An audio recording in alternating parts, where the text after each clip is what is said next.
Freedom and Democracy Group for 2 minutes, Mr. Bufton. The question opens with the statement that the free movement of workers is beneficial to the economies of member states and does not have serious negative side effects on their labour markets. The US economist Professor George Borjas disagrees. He says, quote, "There is no gain from immigration if the native wage is not reduced by immigration." Unquote.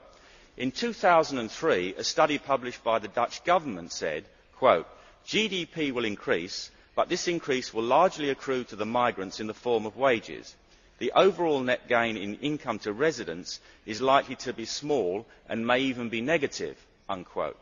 A report from the House of Lords Select Committee on Economic Affairs in 2008 said, quote, "Although possible in theory, we found no systematic empirical evidence to suggest that net immigration creates significant dynamic benefits for the UK resident population." Unquote.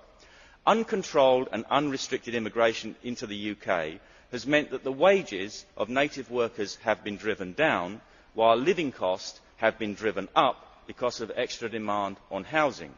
The people at the bottom end of the economic scale have experienced this directly. Massive immigration of cheap labour may benefit an expanding and developed economy or developing economy in a country with vast reserves of natural untapped resources, such as America in the 19th century.